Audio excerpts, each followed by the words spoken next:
प्रश्न 37 सी। यदि चक्रीय चतुर्भुज के विकर्ण एक दूसरे को वृत्त के केंद्र पर समकोण पर काटते हो तो सिद्ध करें कि वह चतुर्भुज वर्ग होगा। तो इस तरह से सबसे पहले चित्र बना लेंगे।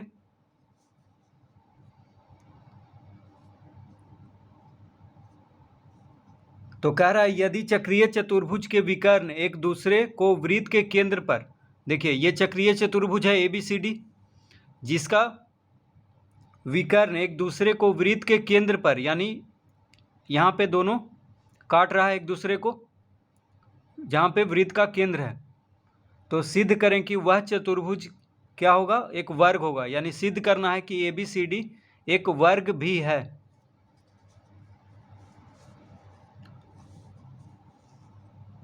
तो सबसे पहले हम यहाँ पे लिखेंगे दिया है,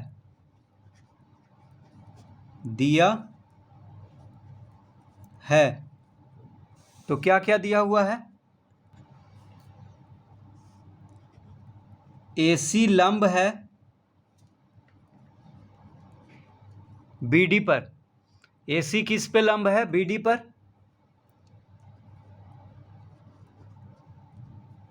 तथा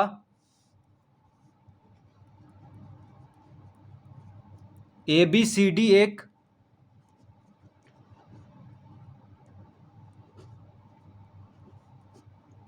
चक्रीय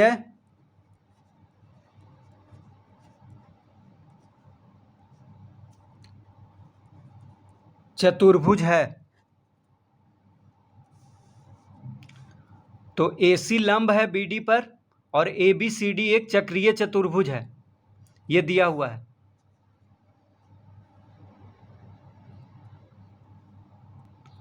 इसका मतलब हुआ कि यहाँ पे जो कोण बन रहा है ये सब 90 डिग्री का कोण बन रहा है, क्योंकि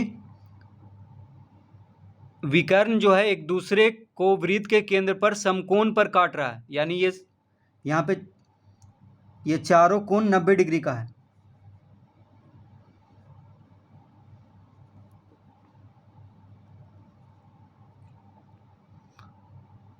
तो AC लंब है BD पर, ये दिया हुआ है, और ABCD एक चक्रीय चतुर्भुज है।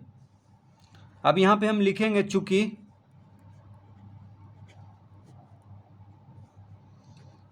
AC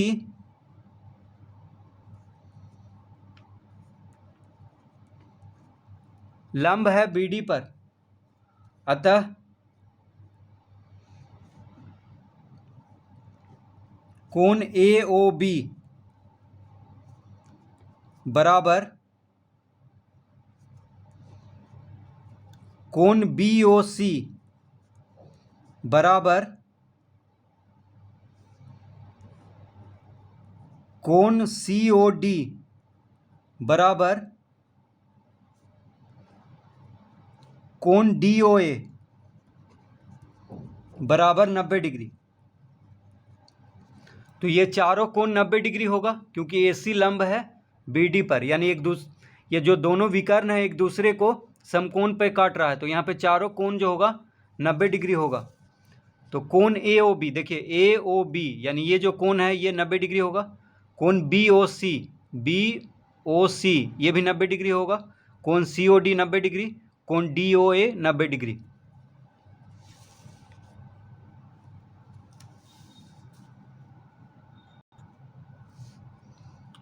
अतः चाप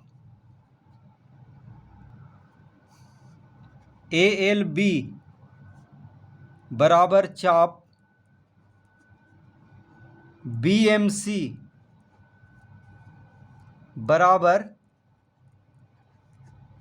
चाप CND बराबर चाप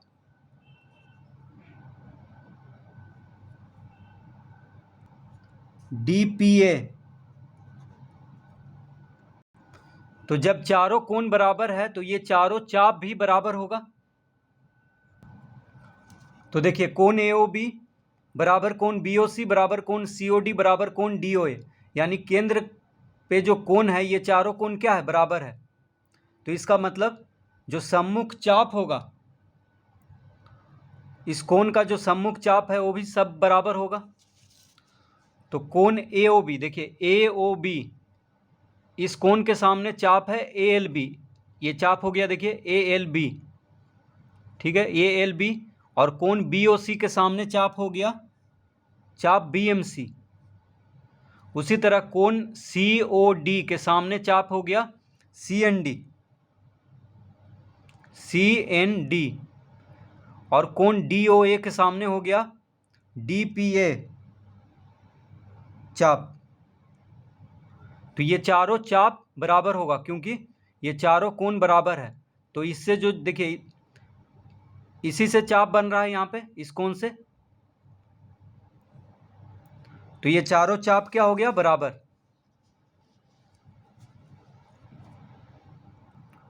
तो जब चाप बराबर है तो जीवा भी सब बराबर होगा। तो लिखेंगे अतः AB बराबर BC बराबर CD बराबर DA। इसको हम पहला लिख लेंगे क्योंकि आगे काम में आएगा। तो जब चाप बराबर है तो उसके जो सम्मुख जीवा है, चाप के सम्मुख जीवा है, वो सब भी बराबर होगा। तो यहाँ पे हम लिख देंगे समान चाप की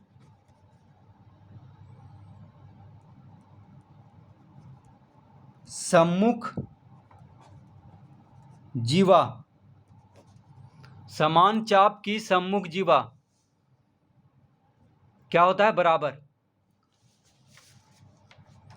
तो देखिए चाप BMC के सम्मुख हो गया BC, उसी तरह चाप CND के सम्मुख हो गया चाप CD, फिर चाप DPA के सम्मुख चाप हो गया AD, और चाप ALB के सम्मुख हो गया AB। तो ये जब चाप सब बराबर है तो ये जीवा भी सब बराबर होगा, AB BC CD DA ये सब क्या होगा, बराबर।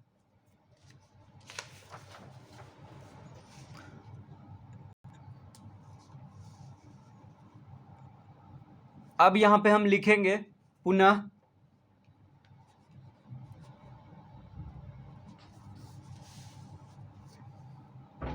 AC और BD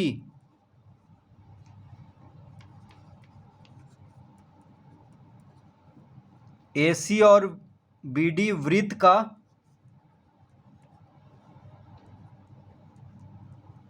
व्यास है। तो AC और BD जो है वृत्त का व्यास है। अतः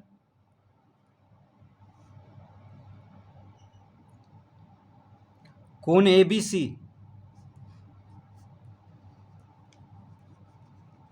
बराबर कोण BCD बराबर कोण ADC बराबर कोण BAD बराबर 90 डिग्री हो जाएगा। क्यों होगा? क्योंकि अर्धवृत्त का कोण समकोण होता है। तो जब AC और BD वृत्त का व्यास है तो ये सभी कोण 90 डिग्री हो जाएगा। देखिए AC और BD क्या है, वृत्त का व्यास है क्योंकि केंद्र से गुजर रहा है। तो AC के सम्मुख कोण देखिए AC, तो AC से जो कोण बन रहा है कोण ABC ये 90 डिग्री होगा क्योंकि AC क्या है, व्यास है। तो यहाँ पे ये अर्धवृत्त हो गया, देखिए यहाँ से यहाँ तक ये अर्धवृत्त हो गया। तो ये जो कोण बन रहा है ये 90 डिग्री का होगा क्योंकि अर्धवृत्त का कोण 90 डिग्री होता है। उसी तरह AC क्या है, व्यास है।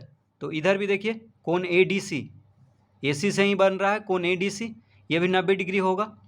और BD क्या है, वृत्त का व्यास है। तो कोण BAD ये जो कोण यहाँ पे बनेगा ये 90 डिग्री होगा।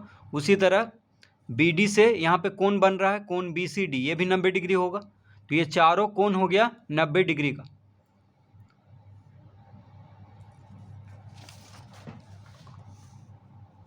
इसको हम दूसरा लिख लेंगे। और क्यों सभी कोण 90 डिग्री हुआ, तो यहाँ पे लिखेंगे अर्धवृत्त का कोण।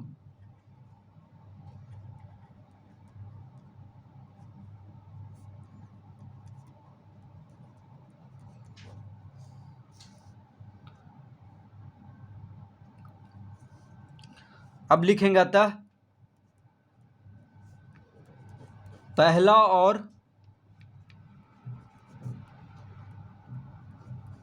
दूसरा से, तो पहला और दूसरा ABCD एक वर्ग है। तो पहला में हम क्या लाए थे, पहला में लाए थे AB बराबर BC बराबर CD बराबर DA, यानी चारों भुजा बराबर हो गया चतुर्भुज का। तो वर्ग का चारों भुजा बराबर होता है, ये आ गया पहला से, और चारों कोण 90 डिग्री हो गया। तो दूसरा में देखिए सभी कोण 90 डिग्री हो गया, तो वर्ग का सभी कोण 90 डिग्री होता है और चारों भुजा बराबर होता है। तो पहला और दूसरा से क्या हो गया, ABCD एक वर्ग है।